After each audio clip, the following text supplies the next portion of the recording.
एक तर श्रीकांतजी शिंदे साहेबांनी जे कार्य अहवाल दाखवला किंवा कार्यकामं केली 100% त्यांचं समर्थन आहे. त्यांनी चांगलंच काम केलेलं आहे. आणि मी जेव्हा विधानसभेला उभा राहिलो तेव्हा एक सक्षम विरोधी पक्ष म्हणून इथे काम करेन असं बोलून उभा राहिलेलो. आणि त्यावेळेस खासदार साहेबांनी मी चॅलेंज देऊन सांगतो की ह्या कल्याण ग्रामीण मतदारसंघात जेवढा निधी दिला असेल तेवढा इतर मतदारसंघात दिला नाही तुमच्या. तर त्यांनी कामं केलेत, त्यांनी खूप चांगली कामं केलेत, त्याबद्दल काही हे नाही आहे. आमच्यात जे झालं किंवा आमच्यात लुटपुटा असेल परंतु शिंदे साहेबांशी कधी मी लिंक तोडली नाही. तो आमच्या राजकारणाचा एक भाग होता. प्रत्येकाने तो करायला पाहिजे. कुठे कमी अधिक प्रमाणात झाला आमच्या वरिष्ठांनी त्रास व्हायचा परंतु तो झाला. परंतु ती बात गई व बीत गई आणि खऱ्या मानाने आज इथे आम्ही उपस्थित राहिलेलो आहे.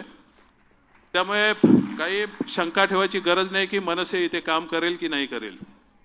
एक तर आमच्या समोर जे उमेदवार दिले ते दोन्ही आमच्या पक्ष सोडून गेलेले आहेत. यांची कामं अशीही करणार नव्हतो आम्ही. तर भिवंडी असेल आणि इथे असेल त्यामुळे तो काही विषयच नाही. परंतु एक गोष्ट तुम्हाला एक सांगतो की आज जो बिनशर्त पाठिंबा दिला म्हणून आमच्यावर जे ओरडते आहेत खरं तर आम्ही या इलेक्शनमध्ये कुठेच नाही. एक पाठिंबा दिला मोदीजी काम करतायत म्हणून एक चांगल्या हेतूने पाठिंबा दिलाय. समोर कोणीच नाहीये.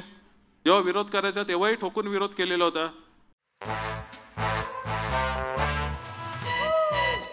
Come, come, come, my love, please don't say no, baby. Come, come, come, my love.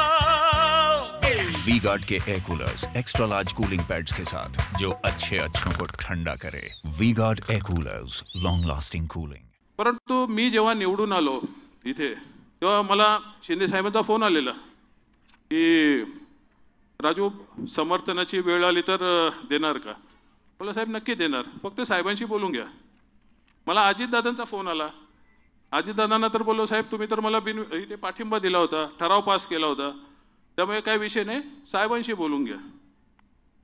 परंतु त्यावेळेस अशी वेळ आली नाही की शिंदे साहेबांचे माजी जे पक्षप्रमुख होते त्या काही अडचणी होत्या. त्यांना राज साहेबांना विचारणं जमलं नाही. सेम गोष्ट 2014ला झाली होती. ती जर घटना घडली असती तर कदाचित आम्ही खासदारकीला उभं राहिलो नसतो. आमच्यात जे चालू आहे ते झालं पण नसतं. सांगू देत माझी माणसं आहेत त्यांना साहेब काम करायचे मन मोकळेपणाने आणि या पत्रकार लोकांना पण काही गोष्टी केल्या पाहिजेत नाहीतर असते लगेच.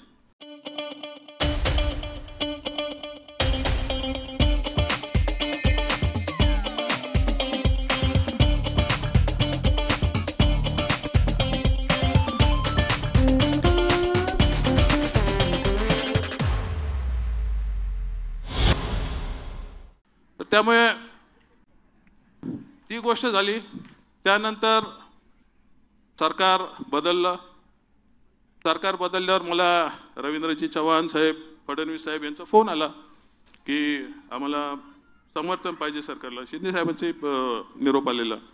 आम्ही त्यावेळेस माननीय राजसाहेबांना विचारलं म्हणून सरकारला समर्थन दिलं. विधान परिषदेचे इलेक्शन होते त्यावेळेस या लोकांचे फोन आले, त्यावेळेस आम्ही समर्थन दिलं. राज्यसभेला समर्थन दिलं, अध्यक्षपदाच्या निवडणुकीत समर्थन दिलं आणि राष्ट्रपती पदाच्या निवडणुकीत पण आम्ही समर्थन दिलं. तर त्यामुळे हे कोणी आम्हाला विचारलं, आमच्या साहेबांना विचारलं, जे कोत्या मानाचे आहेत त्यांना जमलं नाही साहेबांना विचारणं, त्यांना त्यात कमीपणा वाटला, तर आमचं काय चुकलं त्याच्यात.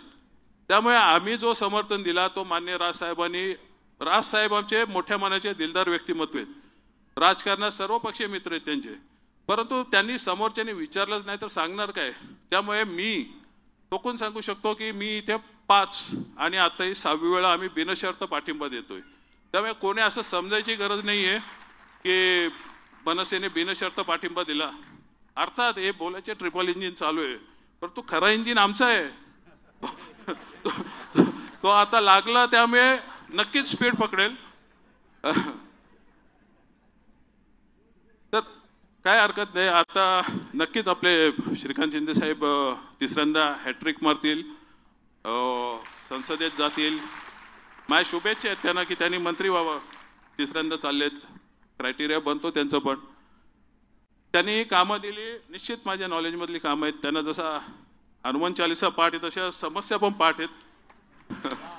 तर निश्चितच त्यांचं कौतुक केलं पाहिजे.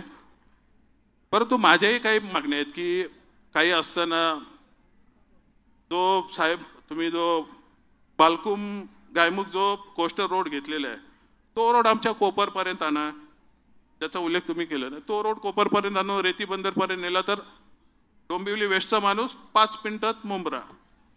त्यामुळे अशा काही गोष्टी आहेत. एम्सच्या धर्तीवर तुम्ही हॉस्पिटल आणू शकता, कारण आमच्या गुरचरणी ज्या आहेत त्या मेट्रो वगैरे, मेट्रोने आता 47 हेक्टरमध्ये कार शेड टाकली, परंतु अजून खूप जागा आहेत आमच्या ज्या अशा नुसत्याच कोणाच्या घशात जाण्यापेक्षा तिथे स्टेडियम किंवा एम्स सारखे दिल्लीत जसे आहेत तसे त्या धर्तीवर हॉस्पिटल आले तर या भागाचा खरोखर चांगला विकास होईल.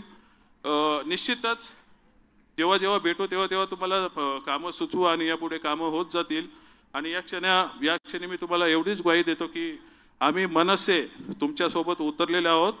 काही लागलं काही असलं कोणा विचारायची गरज नाही, आम्ही आमच्या मनाने काम करू आणि तुम्हाला विजयापर्यंत तिकडे कसं न्यायचं त्याच्यात आमचा खारीचा वाटा कसा उचलू हे एक शाश्वती देतो आणि माझे 2 शब्द संपवतो. जय हिंद, जय महाराष्ट्र.